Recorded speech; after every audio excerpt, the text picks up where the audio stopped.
Ustadz, istri saya minta cerai. Ada apa, Pak? Pasti ada sebab ini, Pak. Kok minta cerai? Ustadz, karena sekarang saya taat beragama. Waduh, kok ada perempuan begitu ya? Saya tuh pengen sekali tuh, saya pengen langsung jawab tuh, cerain aja Pak, perempuan macam apa ya? Pengennya saya gitu, tapi kan saya ustadz ya. Jadi saya tahan diri dulu. Ada perempuan begini, Anda pengen suami Anda nakal ya? Hah? Anda mau suami yang bagaimana sebenarnya? Ingin suami yang bermaksiat kepada Allah selalu? Ingin suami yang gak sholat?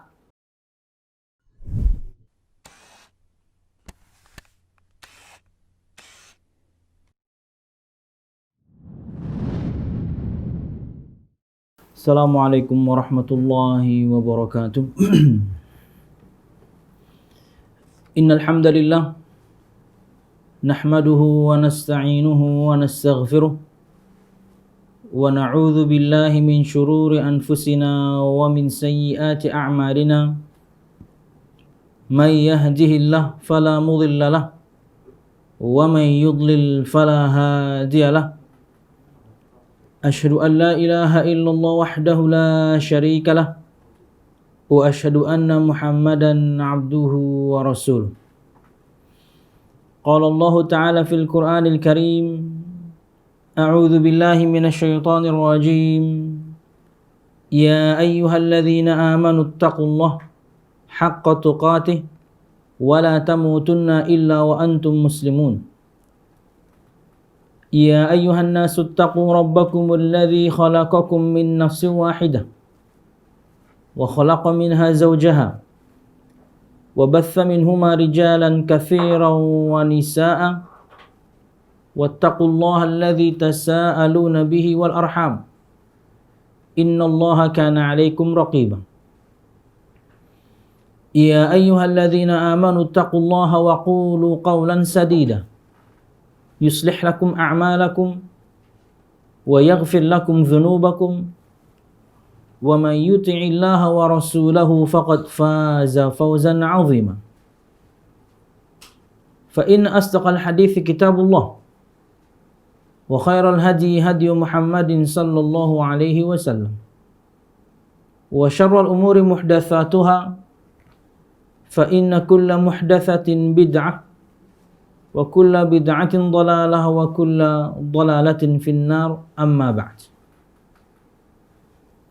Al-musyahidun al-kiram, para pemirsa yang dirahmati Allah Subhanahu wa taala, wabil khusus ikhwah sekalian yang berada di Australia, rahimakumullah subhanahu wa taala.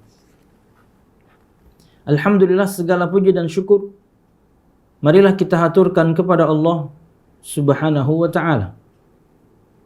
Kemudian salawat serta salam semoga selalu tercurahkan kepada junjungan besar Nabi kita Muhammad sallallahu alaihi wasallam, juga beserta para sahabatnya, keluarganya, dan segenap kaum muslimin yang selalu istiqamah berpegang teguh dengan Islam sampai hari kiamat kelak. Al-musyahidun al-kiram, para pemirsa yang dirahmati Allah Subhanahu wa taala, pada kesempatan sore hari ini kita mengangkat satu tema berkaitan dengan kewajiban suami dan juga ayah. Tapi jika dua-duanya kemudian ingin disampaikan, ulun rasa waktu tidak mencukupi. Maka mungkin sebagai prioritas ulun akan pilih salah satu di antara keduanya, yaitu lebih kepada kewajiban seorang ayah. Berkaitan dengan nanti kewajiban seorang suami, akan ada bahasan supaya berimbang juga kewajiban seorang istri. Nah, al-musyahidun al-kiram, kenapa ini kemudian kita angkat? Karena insya Allah saya tidak mensucikan siapapun. Pada tahapan kita berinteraksi kepada Allah Subhanahu wa taala, mudah-mudahan sudah baik, yaitu menyembahnya, mentaati perintahnya, meninggalkan larangannya, beribadah kepadanya sesuai dengan tuntunan Nabi-Nya Muhammad SAW, sudah selesai. Maksudnya masih berlanjut, tapi bahasan itu mudahan yakni sudah selesai. Yang kedua, berkaitan dengan interaksi kita dengan diri kita sendiri, di mana siapapun di antara kita pasti berdosa, dan sebaik-baik orang yang berdosa selalu melakukan kesalahan, bahkan mungkin kesalahan yang sama, adalah bertaubat kepada Allah Subhanahu wa ta'ala. Yang kita bahas ini adalah interaksi kita kepada orang lain. Makanya kata Nabi Muhammad SAW dalam sebuah hadis, dan ini wasiat emas Nabi Muhammad SAW dalam hal berinteraksi, entah itu dengan Allah, diri sendiri, dan orang lain. Kata beliau SAW, ittaqillah haitsuma kunta wa atbi'is sayyi'atal hasanata tamhuha wa khaliqin nasa bi khuluqin hasan. Bertakwalah kepada Allah Subhanahu wa ta'ala dimanapun kamu berada. Adab kita kepada Allah, muamalah kita kepada Allah, interaksi kita kepada Allah, yaitu menjadikan antara diri kita dan semua adab Allah Subhanahu wa ta'ala dinding atau tembok pemisah, dengan menjalankan perintahnya dan juga meninggalkan larangannya.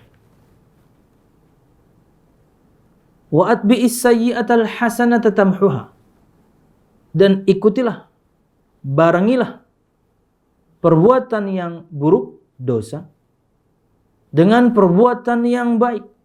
Tamhuha, niscaya perbuatan yang baik tersebut akan menghapuskannya. Interaksi kepada Allah, kepada diri sendiri, dan yang ketiga kepada orang lain. Wa khaliqin nasa bi khuluqin hasan, dan pergaulilah manusia dengan akhlak yang baik. Bahasan kita ini berkaitan dengan yang nomor 3. Bahwasanya bagaimana kita berinteraksi dengan orang lain. Tapi orang lainnya tentunya orang ring satu. Orang yang paling dekat dengan kita. Dalam kitab Minhajul Muslim, yang dari sini insyaallah faedah ini kita akan ambil, tentunya bahasan adab kepada orang tua itu nomor 1. Adab kepada anak nomor 2. Adab kepada saudara nomor 3. Baru adab antara suami dan istri baru nomor 4. Makanya ulun akan pending, mungkin kita ketemu di pertemuan yang lain insyaallah. Ulun ingin fokus dulu pada sore hari ini berkaitan dengan apa sebenarnya kewajiban kita sebagai seorang ayah. Bukan berarti kemudian ulun yang terbaik, tidak. Ulun juga masih belajar. Kita saling mengingatkan satu sama lain. Karena goal semua kita itu sama. Yaitu untuk mempraktekkan firman Allah Subhanahu wa ta'ala, untuk menyelamatkan anak dan istri kita dari neraka Allah Subhanahu wa ta'ala. Itu tujuannya. Allah Subhanahu wa ta'ala berfirman dalam surah At-Tahrim ayat 6, Ya ayyuhalladzina amanu qu anfusakum wa ahlikum nar. Yang artinya adalah, wahai orang-orang yang beriman, peliharalah dirimu dan keluargamu dari api neraka.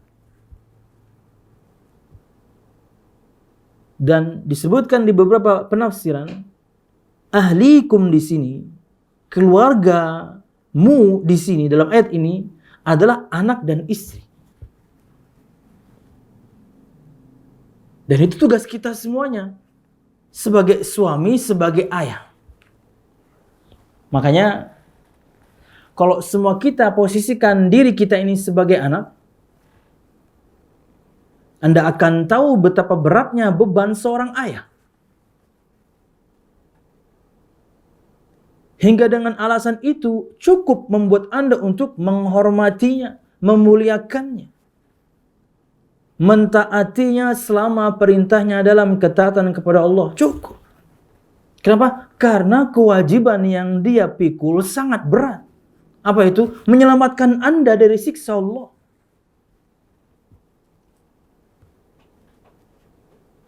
Juga para istri. Ketika Anda membaca ayat ini, Anda akan paham.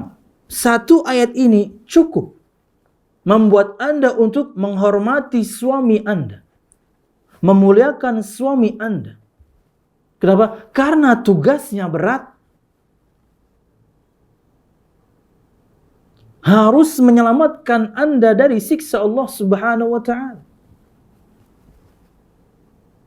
Makanya kalau misalnya posisikan semua diri kita sebagai seorang anak, perhatikan sabda Nabi Muhammad sallallahu alaihi wasallam dalam sebuah hadis yang dikeluarkan oleh Imam Bukhari dan juga Muslim.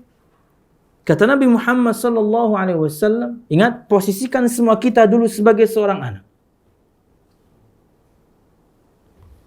La yajzi waladun walidan illa ayyajidahu mamlukan fayashtarihi fayu'tiqahu. Kata Nabi Muhammad SAW, seorang anak tidaklah dapat membalas jasa orang tuanya. Kalau kita lihat bahasa Arabnya ini ya ayah, tapi terjemahannya orang tua. Cuman kalau Anda lihat dalam lafaz dalam bahasa Arabnya adalah ayah. Artinya kebaikan orang tua, wabil khusus ayah, tidak bisa kita balas. Tapi Nabi Muhammad SAW memberikan pengecualian. Artinya kalau ini bisa kita lakukan, maka bisa kita balas jasa ayah kita. Maka kita bisa balas jasa orang tua kita. Tapi contoh yang Nabi Muhammad SAW berikan ini, kalau nanti kita praktekkan, mustahil terjadi. Perhatikan. Kata Nabi Muhammad SAW, illa ayyajidahu mamlukan fayashtarihi fayu'tikahu.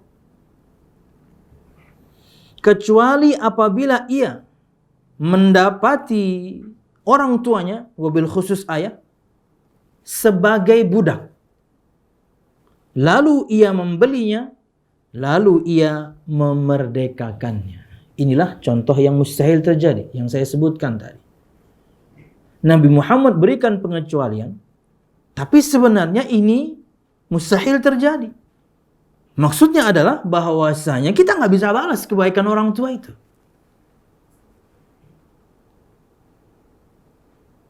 Kenapa kita tidak bisa balas? Dengan percontohan Nabi Muhammad berikan pengecualian pun nggak bisa. Kalau kita dapatkan ayah kita budak, berarti kita juga budak. Tentunya sekarang tidak ada perbudakan, kita berbicara di zaman itu. Tidaklah Anda terlahir dari orang tua yang budak, kecuali Anda jadi budak juga. Dalam bahasan perbudakan, itu ada yang namanya al-mukatabah. Si budak boleh membebaskan dirinya sendiri dengan membeli dirinya sendiri, nyicil.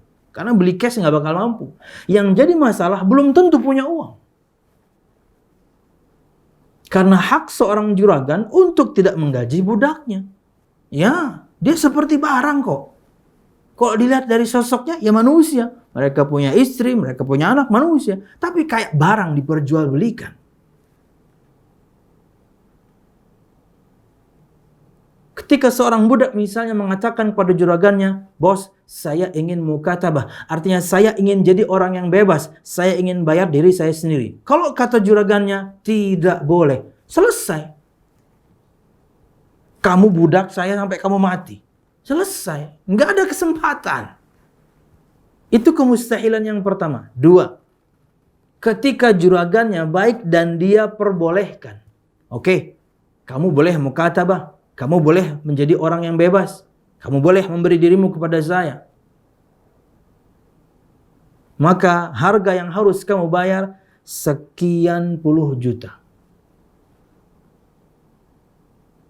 Apakah dia bisa membayarnya? Nggak bisa, lawang digaji aja enggak. Dari mana tuh duit?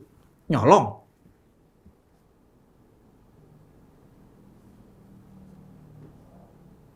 Yang ketiga, katakanlah dapat juragan luar biasa baik, ketika ingin mukatabah dikasih, dalam keseharian pun bukan cuma dikasih makan tapi dikasih gaji juga. Bos, saya ingin mukatabah, boleh. Berapa harga saya, bos? Ya, kamu 100 juta lah. Saya beli kamu aja 150 kok. 100 lah. Bos, gaji saya aja bos kasih ya di bawah UMR, gimana bos? Ya terserah kamu pengen bayar nggak? Udah baik saya nih. 100 juta nyicil kalau duit nggak sampai UMR, berapa lama itu baru kemudian terbeli diri Anda hingga menjadi orang bebas? Katakanlah bebas, oke? Katakanlah bebas. Karena Anda terlahir budak, Anda bebas. Sekarang Anda ingin bebaskan orang tua Anda, berarti sangat mungkin Anda bertemu dengan juragan orang tua Anda, bukan juragan yang sama. Bisa jadi bukan juragan yang sama. Pak, saya ingin bebaskan bapak saya. Nggak bisa. Sampai mati bapakmu jadi budak saya. Ketutup. Itu yang dibikin Nabi Muhammad sebagai percontohan. Saking tidak mungkinnya kita membalas kebaikan orang tua kita, khususnya ayah. Cukup satu hadis ini. Untuk semua kita sebagai seorang anak, untuk memuliakan, menghormati, mentaati orang tua dalam ketaatan kepada Allah SWT. Cukup. Kata Syekh Abu Bakar Jabir Al-Jazairi di sini juga dalam bahasan adab kepada orang tua, kita wajib berbakti kepada kedua orang tua bukan cuma Allah perintahkan, bukan. Banyak hal yang lain. Pernah gitu ya, menghampiri saya 2 orang, ada ikhwan, ada akhwat. Ketika bahasan-bahasan berbakti kepada kedua orang tua, mereka keberatan. Saya tanya, kenapa kok kamu berat untuk berbakti kepada orang tuamu, khususnya ayahmu? Nggak bisa, Ustaz. Ya, kenapa nggak bisa? Saya dari kecil lihat bapak saya pukulin ibu saya, Ustaz. Gimana saya mau berbakti sama dia? Perlakuan dia kepada ibu saya kasarnya luar biasa. Saya ingat. Betul, saya sekarang sudah belajar. Saya sekarang ikut kajian. Saya tahu akan keutamaan bakti sama orang tua. Tapi saya nggak bisa, Ustaz. Kenapa? Ya bapak kayak gitu. Sampai sekarang bapak kayak gitu. Maka ulun katakan, kamu harus tetap berbakti. Ya gimana dong? Doakan dia jadi orang baik. Itu bakti. Doakan dia jadi orang yang baik. Tidak ada yang susah bagi Allah Subhanahu wa ta'ala. Mohon kepada Allah agar dia jadi suami yang baik untuk ibumu, agar dia jadi ayah yang baik untukmu. Doakan kepada Allah. Kan kamu sudah menasihati. Tugasmu sudah selesai. Sisanya banyak berdoa. Tapi Ustaz, nggak ada tapi-tapi. Karena dia kamu sekarang ada. Karena dia kamu sekarang tercipta. Kurang jasa apa itu? Kalau kita kemudian pengen hitung-hitungan. Ya dong, orang tua kita sebab kita terlahir keduanya. Tapi memang berat ya.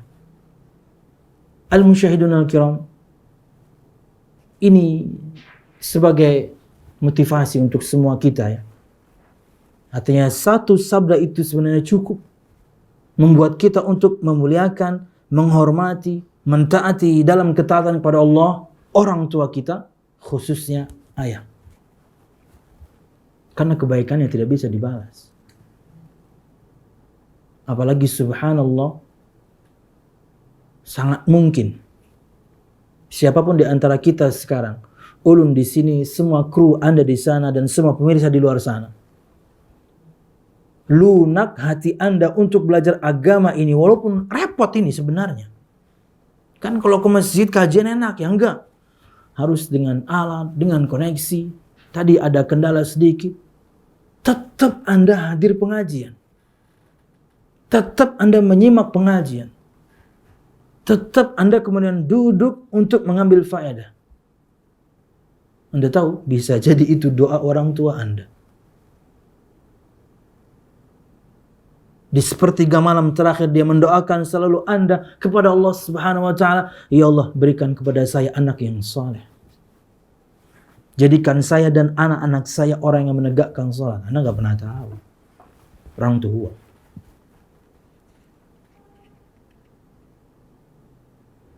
Wallahu a'lam bishawab.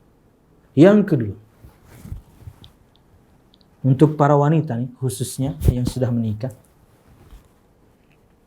perhatikan sabda Nabi Muhammad SAW kala itu Mu'adz bin Jabal radhiyallahu anhu pulang dari berdakwah dari Syam. Dulu namanya Syam. Sekarang itu ada 4 negara ya. Jordania, Syria, Lebanon dan Palestina. Dulu namanya Syam. Mu'adz bin Jabal, Nabi Muhammad pernah utus dia untuk berdakwah ke Syam. Juga pernah diutus ke Yaman, entah sebelum Syam atau setelah Syam, tapi ke Syam. Begitu pulang dari Syam, bertemu Nabi Muhammad SAW, sahabat Mu'adz bin Jabal itu radhiyallahu anhu sujud di hadapan Nabi Muhammad SAW. Nabi Muhammad SAW bertanya, perhatikan, Nabi Muhammad bertanya, istifsar, pengen tahu. Nabi Muhammad nggak langsung kafirkan. Oh, kamu sujud sama saya, kamu sujud sama makhluk, kafir kamu. Enggak gitu, enggak. Nabi Muhammad tanya, kenapa kamu berbuat seperti ini? Di antara metode dakwah Nabi Muhammad yang juga harus kita pakai. Kadang orang melakukan kesalahan, dia nggak tahu itu salah. Malaka ya Mu'adz, ada apa dengan kamu wahai Mu'adz? Kok kamu sujud kepada saya? Wahai Rasul, saya ketika engkau utus ke Syam, saya dapati di sana orang kalau ingin menghormati orang lain itu dengan sujud di hadapannya. Makanya saya sujud penghormatan kepadamu. Nggak boleh. La taf'alu. Walaupun untuk penghormatan Nabi Muhammad larang, nggak boleh berdiri. Tapi Nabi Muhammad tidak kafirkan kan? Karena apa? Mu'adz salah faham. Kemudian kata Nabi Muhammad SAW, "Lau kuntu amiran ahadan ayyasjuda li ahadin." Dalam riwayat yang lain, "Lau kuntu amiran ahadan ayyasjuda li ghairillah la amartul mar'ata an tasjuda li zawjiha." Jika aku ini boleh menyuruh seseorang sujud kepada orang lain, jika aku ini boleh menyuruh seseorang untuk sujud kepada selain Allah Subhanahu wa taala, sungguh aku akan perintahkan para istri sujud kepada suaminya. Tapi nggak boleh. Kenapa? Karena tugas yang dia emban berat sekali ini. Menyelamatkan Anda, hai para anak. Menyelamatkan Anda, hai para istri. Dari siksa Allah Subhanahu wa ta'ala. Tanamkan itu di benak masing-masing. Silakan posisikan diri Anda sebagai anak. Maka hadis yang pertama tadi cukup membuat kita untuk taat kepada kedua orang tua dalam ketaatan kepada Allah. Kenapa? Karena tugasnya berat, menyelamatkan Anda dari neraka. Dan untuk para wanita, posisikan Anda semuanya sebagai seorang istri. Taati dia dalam ketaatan kepada Allah. Patuhi perintahnya dalam ketaatan kepada Allah. Ya. Kenapa? Karena tugasnya berat. Apa itu? Menyelamatkan Anda dari siksa Allah.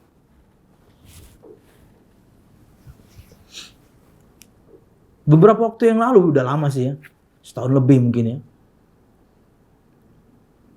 Ulun mendapatkan satu curhatan bapak-bapak, yaitu istrinya minta cerai karena dia sekarang menjaga sholat 5 waktu di masjid. Aduh, bingung saya. Ada orang begitu ya.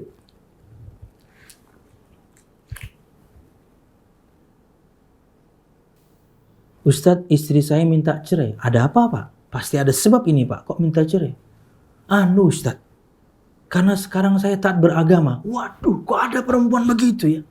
Saya tuh pengen sekali tuh, saya pengen langsung jawab tuh. Cerain aja Pak, perempuan macam apa ya? Pengennya saya gitu, tapi kan saya ustadz ya. Jadi saya tahan diri dulu.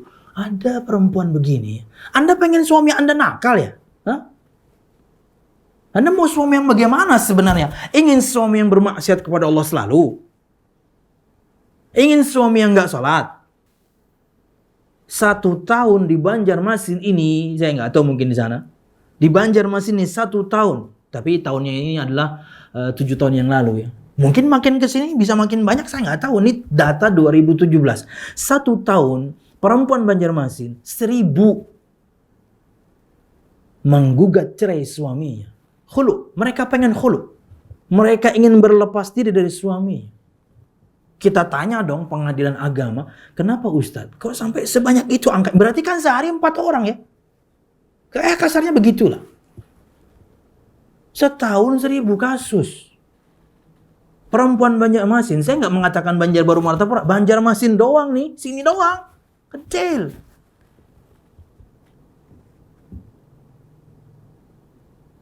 Seribu wanita pengen minta cerai dari suaminya. Kita tanya, kenapa Ustadz? Oh, alasan yang pertama, alasan yang kedua karena perselingkuhan.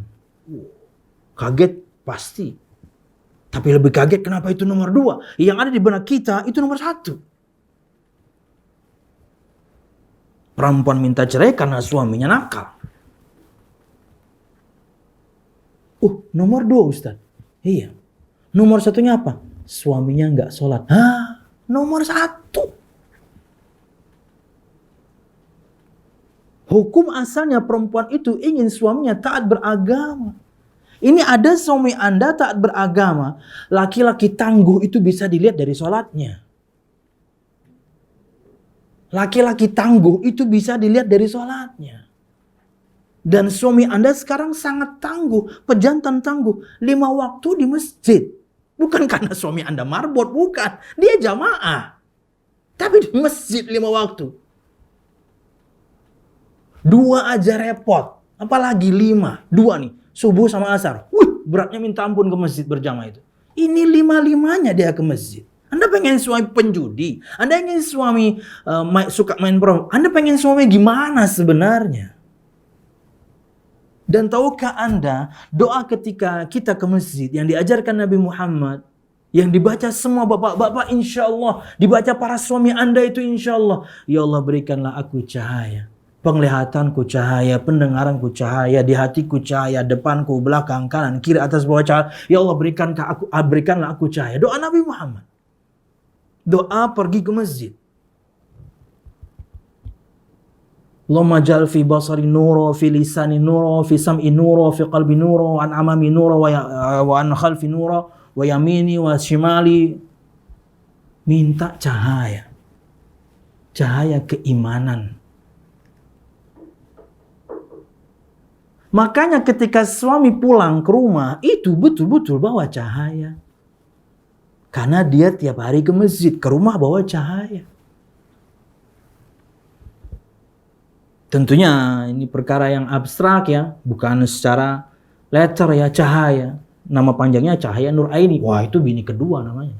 Bukan ya, bukan. Betul-betul cahaya. Supaya bapak-bapak nggak ngantuk ya.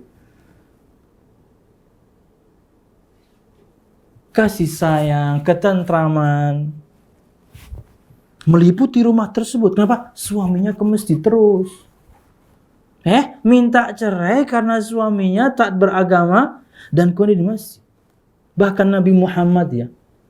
Ini untuk semua kita bapak-bapak ya. Kalau misalnya bapak sudah punya anak gadis dan ingin dilamar orang. Ini salah satu tips Nabi Muhammad. Idza ra'aita ar-rajula yata'ahadul masjidah fashhadu bi annahu min ahlil iman. Jika engkau lihat seorang laki-laki mondar-mandir masjid, maksudnya bolak-balik masjid, waktunya banyak habis di masjid, dia akan masjid 5 waktu di masjid, persaksikanlah dia adalah orang ahli iman. Ini laki-laki tangguh. Kok laki-laki yang pintar ngerayu, semua kita bisa ngerayu. Tinggal buka Google, cari rayuan 2021, mungkin udah keluar. Rayuan 2021. Udah keluar. Gampang jadi perayu itu.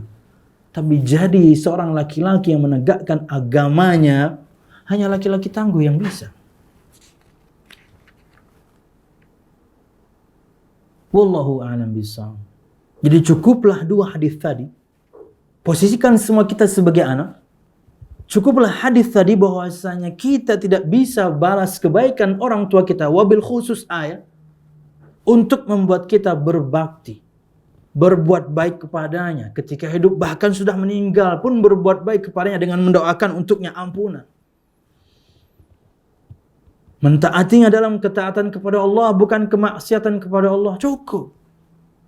Kenapa? Karena bebannya sangat berat menyelamatkan Anda dari neraka Allah Subhanahu wa ta'ala. Dua, untuk para wanita khususnya para istri. Sabda Nabi Muhammad tadi cukup. Kalau kata Nabi Muhammad, aku boleh suruh orang itu sujud pada orang lain, istri aku suruh sujud pada suaminya. Tapi kan gak boleh. Cuman kalau boleh ya saya suruh mereka itu sujud sama suami. Kenapa? Karena beban yang dia pikul sangat berat. Menyelamatkan Anda dari siksa Allah.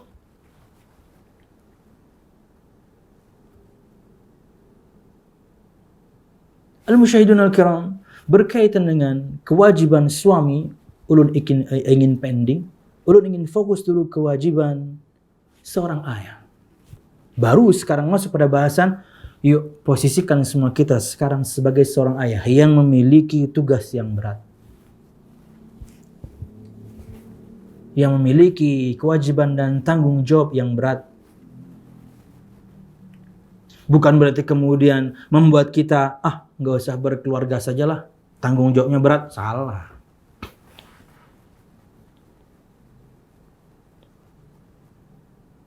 Kalau gitu gak usah nikah sajalah, biar tidak ada tanggung jawab menyelamatkan istri. Kalau ketika sudah nikah pun, karena tentunya manusia seorang ingin melampiaskan hasrat seksualnya, dan itu dengan menikah. Tapi, kalau punya anak gak sanggup, gak usah punya anak lah. Enggak, salah. Semuanya di sisi yang lain adalah kenikmatan. Memiliki pasangan kenikmatan, memiliki anak kenikmatan yang lain. Memiliki pasangan kenikmatan, ada orang yang kemudian belum punya. Memiliki anak sebuah kenikmatan, ada orang yang sudah nikah bertahun-tahun belum punya. Anda punya bahkan lengkap.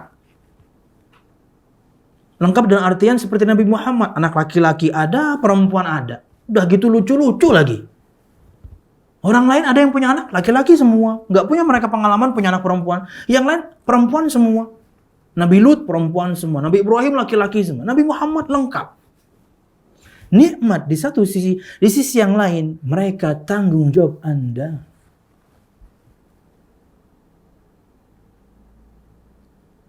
Lalu balasannya apa Ustaz? Ya jelas pahala dari Allah Subhanahu wa ta'ala. Cuman tanamkan di diri masing-masing dulu sebelum kita masuk ke dalam bahasa.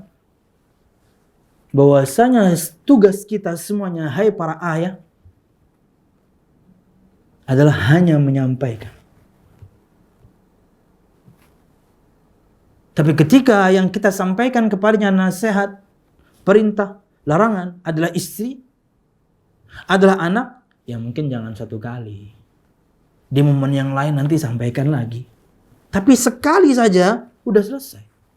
Sekali saja dan istri Anda paham. Sekali saja dan anak Anda paham. Tugas Anda, beban Anda sudah turun. Ya dong, karena mereka milih sendiri nanti. Mereka mentaati Anda, alhamdulillah itu yang kita harapkan. Mereka enggak, urusan sendiri. Urusan sendiri. Kenapa? Karena sudah dikasih tahu. Istri Anda nanti, anak Anda nanti tidak bisa berhujjah, beradu argumen di hadapan Allah Subhanahu wa ta'ala. Ya Allah, saya nggak dikasih tahu Abah. Oh, nggak bisa dong, Bapak kamu sudah didik kamu aja ya bebel. Ya Allah, saya nggak pernah dikasih tahu suami tentang adab ini, adab itu, keharaman ini, keharaman itu. Nggak bisa, suami kamu sudah ngasih tahu, kamu aja nggak mau dengerin. Tidak punya hujah mereka di hadapan Allah. Kenapa? Karena Anda sudah menyampaikan. Jangankan Anda atau semua kita, hai para ayah. Nabi Muhammad saja tugasnya hanya menyampaikan. Allah berfirman dalam surah Ali Imran ayat 20.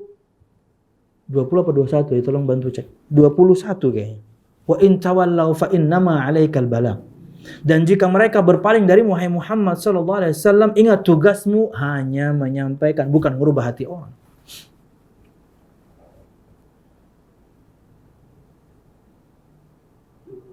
Ayat 20 ya, ayat 20. Hanya menyampaikan. Kayak waktu itu misalnya ulun pribadi ada masalah dalam keluarga, dalam hal ini misalnya ponakan, mereka sudah dewasa. Kita nasihati, kita kasih tahu, faham, selesai. Apapun yang kamu lakukan, kamu tanggung sendiri. Kenapa? Kamu sudah dikasih tahu. Orang ring 1 padahal. 2 lah. Ring 1 kan saudara kita, ini anaknya. Karena tugas, kita hanya menyampaikan, merubah hati itu milik Allah Subhanahu wa ta'ala. Cuman karena dia istri kita, anak kita, ya nanti ingatkan lagi. Semua kita juga insya Allah ingat kan. Bagaimana orang tua kita dulu, waduh. Ngebangunin sholat, waduh. Ketika kita sudah besar, sudah balik, sekali saja mereka nyuruh, cukup. Tugas mereka selesai sebenarnya. Kenapa? Kita sudah besar. Tapi enggak tuh. Diingatkan lagi, digedor lagi pintu. Subuh. Matahari udah terbit tuh. Begitu tuh. Semoga Allah merahmati beliau mama. Padahal masih gelap. Masjidnya nggak jauh, musola di samping rumah, bangun. Karena kita tidurnya di loteng ya, di kamar atas maksudnya.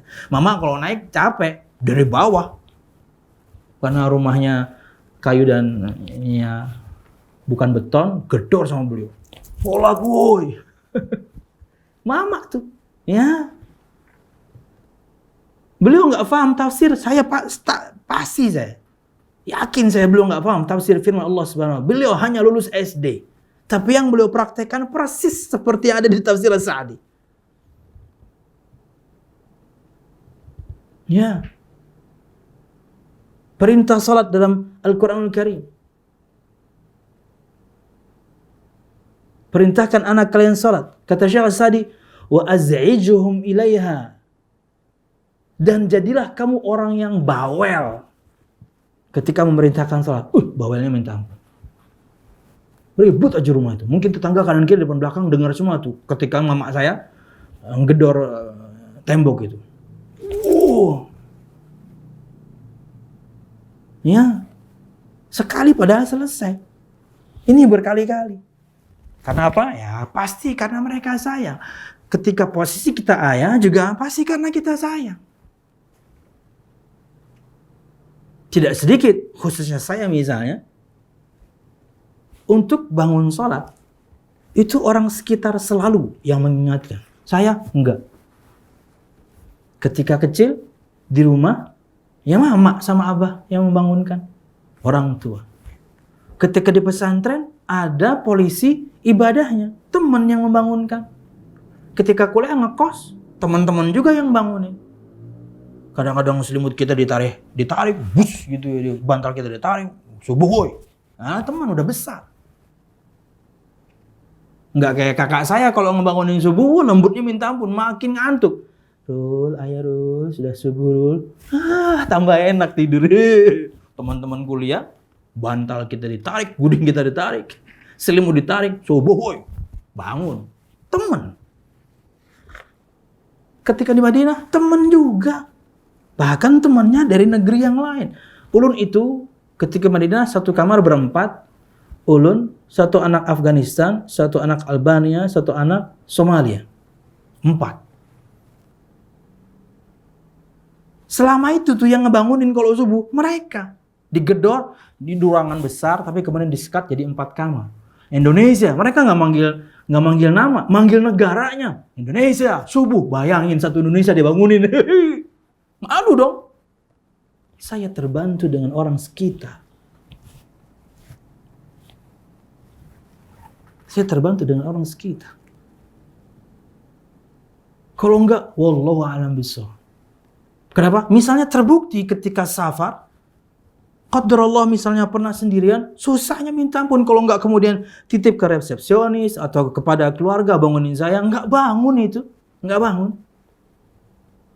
Makanya selalu Safar milih teman-teman yang saleh. Dia akan ingatkan kita untuk ibadah.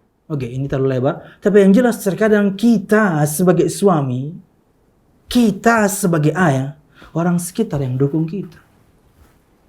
Harusnya padahal itu adalah tugas kita. Wallahu a'lam bishawab. Oke. Berkata Syekh Abu Bakar Jabir Al-Jazairi rahimahullah taala dalam kitab beliau Minhajul Muslim. Bapak-bapak kalau misalnya mau nyari kitabnya kayak gini ya tampilannya ya.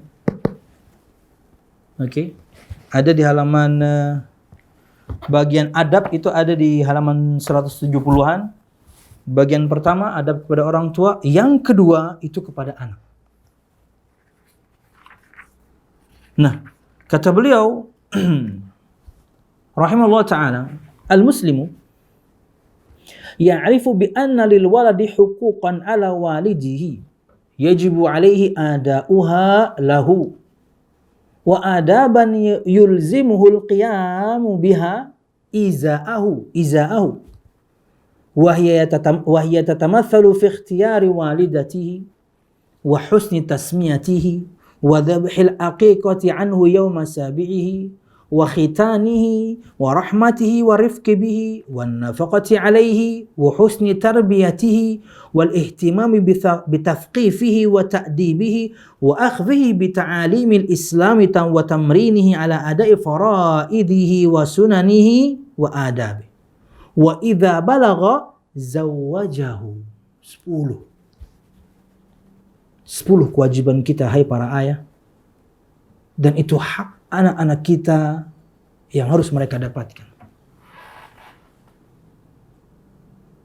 Kata beliau, seorang mukmin, seorang muslim, dia mengakui bahwasanya untuk anaknya ada hak atas orang tuanya, artinya kewajiban orang tua. Hak anak berarti kewajiban orang tua yang wajib dia tunaikan, dan adab-adab yang harus dia tegakkan sebagai seorang ayah. Ingat, semua kita sedang belajar, termasuk ulun pun juga sedang belajar, selalu belajar. Dan contoh kita adalah manusia, ayah paling sukses, Nabi Muhammad SAW. Nanti kalau belajar suami paling sukses, ya Nabi Muhammad juga.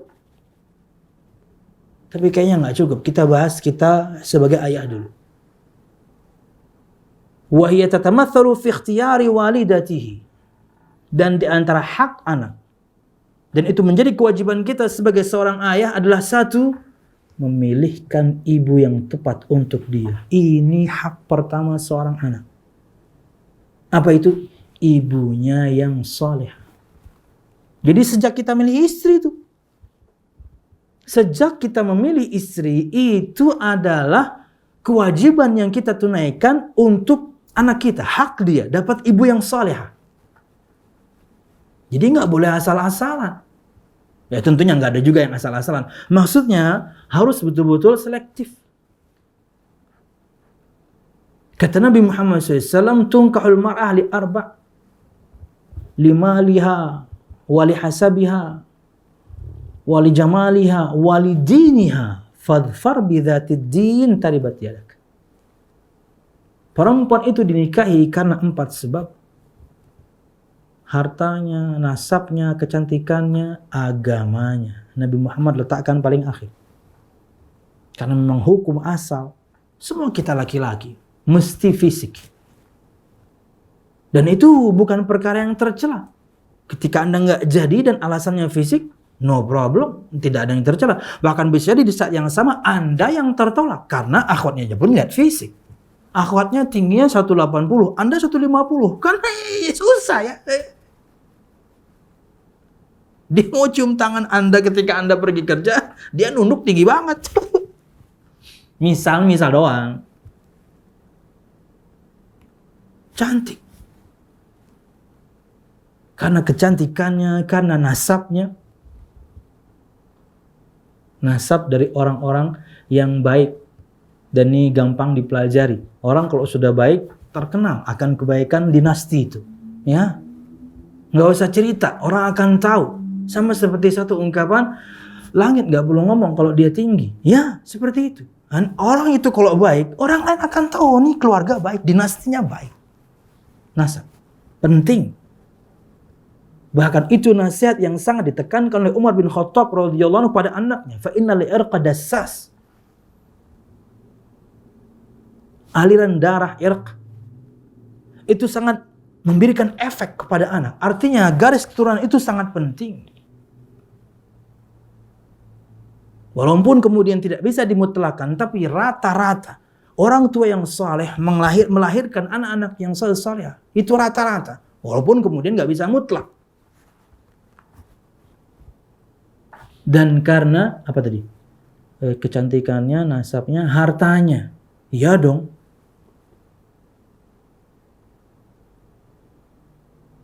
Dan juga karena agamanya. Pilihlah agama, niscaya tanganmu akan ringan. Maksudnya kamu akan berbahagia. Kenapa? Kalau istri Anda salihah. Ini kewajiban pertama. Kewajiban pertama kita sebagai seorang ayah memilihkan untuk anak kita ibunya yang salihah. Wallahu a'lam bishawab. Wa husni tasmiyatihi, dan baiknya ia dalam memberikan nama untuk anaknya. Jangan asal-asalan juga. Kata Nabi Muhammad SAW, innakum tud'auna bi asma'ikum wa asma'i abaikum fa ahsinu asma'akum. Sesungguhnya kalian nanti akan dipanggil dengan nama-nama kalian dan nama-nama orang tua kalian, maka perbagus, percantik, perindah nama kalian. Makanya tidak sedikit ikhwah, entah itu ikhwan dan akhwat, itu kalau sudah hamil sekian bulan, hampir 7, 8 atau bahkan 9 bulan, ada aja tuh yang nanya, Ustadz, minta saran nama yang baik. Atau si ikhwan, Ustadz, istri saya nih sudah hamil tua nih, udah 8 bulanan Ustadz. Minta saran nama yang baik. Biasanya saya akan sarankan kepada mereka, pilih 1, 2, atau 3 nama, habis itu nanti diskusi. Jadi betul-betul pilihan mereka dulu. Saya hanya mengarahkan. Oh ini nggak bagus nih akhi. Nah ini cocok nih. Pengen 2 kata Ustadz. Oh silakan antum cari kata sifat yang lain. Nanti ulun bantu untuk cocok-cocokin. Kenapa? Biar bagus namanya. 1 kata boleh, 2 boleh, 3 boleh, nggak ada masalah. Itu tergantung kepada adat istiadat kebiasaan negeri tertentu. Di kita di Indonesia itu minimal 2 kata, jarang yang 1, minimal 2.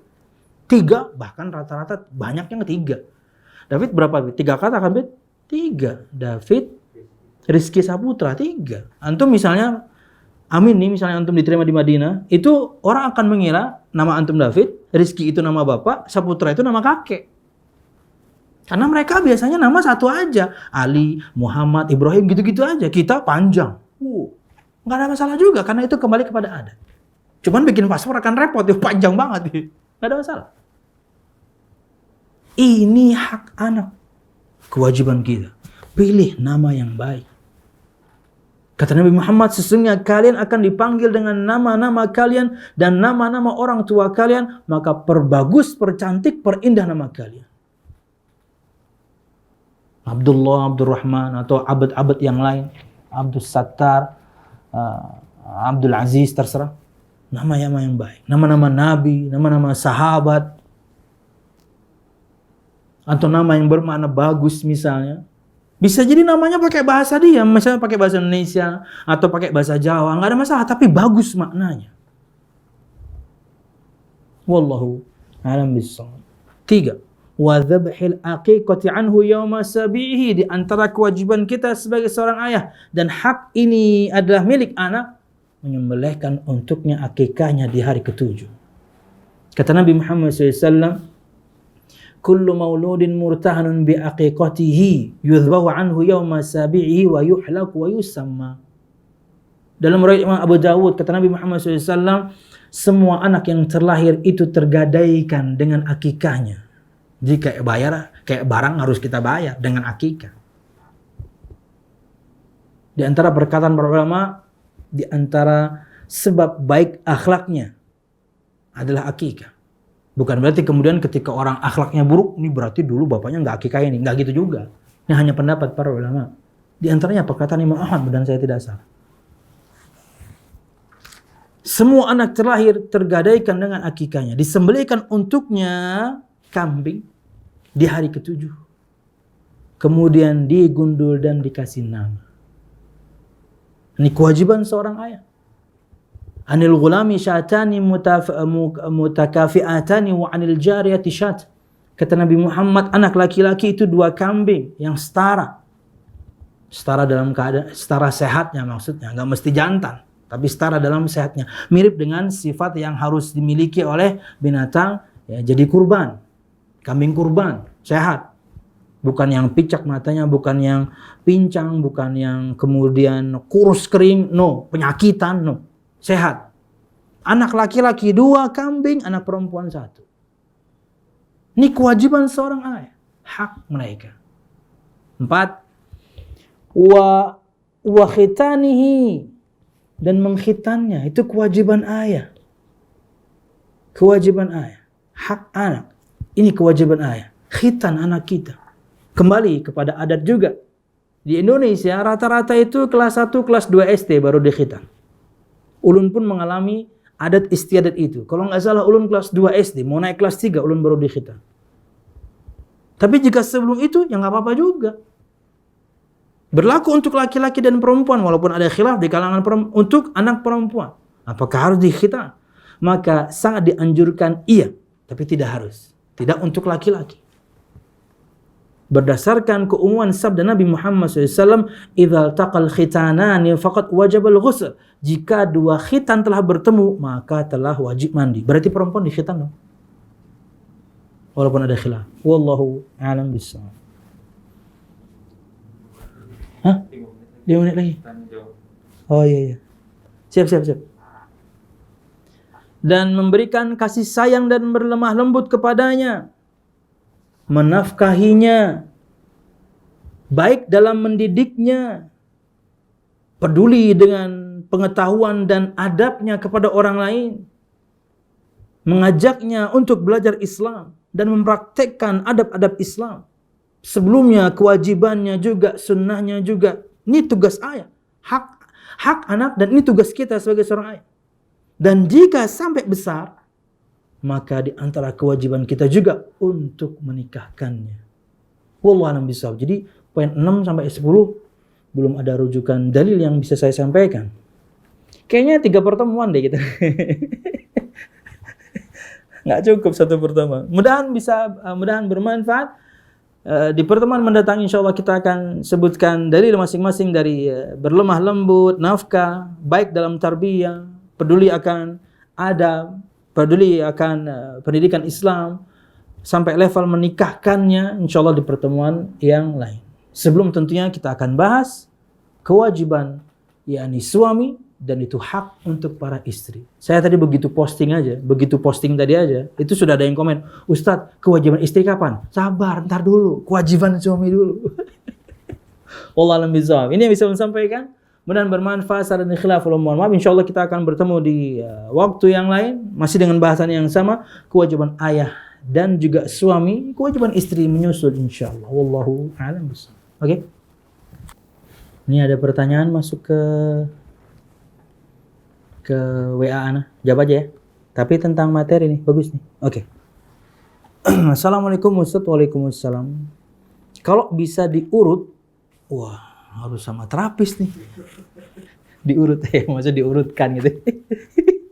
Kalau bisa diurut, ditertibkan, mana yang harus didahulukan, kewajiban kita sebagai suami atau kewajiban kita sebagai seorang ayah?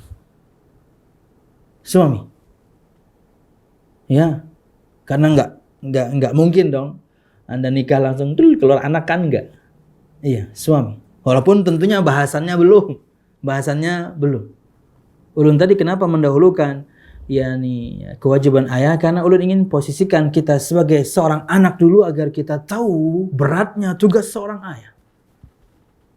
Dan kemudian baru kita bahas kewajiban seorang ayah agar semua kita tahu ini yang harus kita lakukan untuk anak-anak kita. Wallahu a'lam bishawab. Jadi kalau Anda ingin urutkan, maka suami. Anda harus tahu kewajiban Anda sebagai suami dan itu berarti hak untuk istri Anda. Lain ceritanya misalnya Anda sudah menikah dan istri Anda punya anak bawaan atau Anda menikah Anda punya anak bawaan, ya di saat yang sama dua-duanya berjalan berarti. Tapi jika belum, masih betul-betul baru dua-duanya, maka suami. Wallahu a'lam bishawab. Tapi Anda suami, Anda istri, Anda pasti punya orang tua. Di saat yang sama itu Anda harus ke atas. Harus Anda bahas ke atas. Allah selalu gandengkan berbakti pada orang tua itu dengan menyembah Allah. Mesti perintah sembahlah Allah, berbaktilah pada orang tua. Larangan berbuat syirik juga kemudian setelahnya larangan durhaka pada orang tua. Artinya kewajiban kita yang pertama setelah kita menyembah Allah Subhanahu wa taala sesuai tuntunan nabinya, orang tua. Makanya di kitab ini pun bahasan adab kepada orang tua nomor 1 di antara semua adab terhadap semua makhluk. Kan ini bahasanya al-adabu ma'al khalq, adab kepada para makhluk. Orang tua nomor 1, baru kepada anak, baru ada bahasan kewajiban suami dan istri. Saudara dulu, baru suami dan istri. Tapi jika Anda bertanya mana yang lebih dulu, maka kewajiban sebagai seorang suami Anda harus fahami dulu, karena Anda sebagai seorang suami, nanti anak selanjutnya. Tapi kemudian jika sudah ada dua-duanya, Anda sebagai seorang suami di saat yang sama Anda juga punya anak, dua-duanya harus Anda pikul. Makanya untuk semua Anda para istri, untuk semua kita, hai para anak, bapak kita itu tugasnya berat sekali. Maka muliakan dia, hormati dia, taati dia dalam ketaatan kepada Allah Subhanahu wa taala. Wallahu a'lam. Dapat hadiah enggak nih, Bit? Dapat ya. Dapat kalender ya. Kalender tahun lalu ya. Enggak ada gunanya. Oke. Yang lain mungkin dari teman-teman ikhwah sekalian, bapak-bapak di Australia, silahkan. Mic-nya oke ya? Situ ya. Kalau tidak ada, kita setting lagi kapan kita bertemu di pengajian berikutnya, biar ini selesai. Khususnya untuk kewajiban sebagai seorang ayah saja belum selesai. Kita ingin lanjutkan nanti kemudian kewajiban sebagai seorang suami. Mudahan bisa selesai dalam satu pengajian. Wallahu a'lam bishawab. Di Australia waktunya sama dengan kita nggak? Atau mereka kayak WIB? Sama kayak kita Wita ya? Tapi maghribnya lebih cepat. Iya pantesan. Udah dekat ini. Oke. Mudah-mudahan bermanfaat. Ikhwah fillah rahimakumullah. Musyahidun al-kiram, para pemirsa semuanya. Dan mobil khusus ikhwah sekalian yang ada di Australia. Mudah-mudahan bermanfaat. Salah dan khilaful, mohon maaf. Semoga semua kita, khususnya para ayah, bisa menjadi ayah yang betul-betul menunaikan tugasnya hingga kemudian pahala Allah Subhanahu wa taala menanti di belakang itu. Dan ingat, tugas kita berat, dan ingat juga untuk semua istri dan semua anak. Tugas ayah Anda, tugas suami Anda sangat berat. Itu cukup sebagai sebuah alasan Anda untuk menghormatinya, memuliakannya, mentaatinya dalam ketaatan kepada Allah Subhanahu wa taala. Wallahu a'lam bishawab. Subhanakallahumma bihamdika asyhadu an la ilaha illa anta astaghfiruka wa atubu ilaik. Wassalamualaikum warahmatullahi wabarakatuh. Terima kasih. Jazakumullah khairan wa barakallahu fikum. Video ini dibuat atas partisipasi dari donasi Anda. Semoga menjadi amal jariah bagi Anda semuanya.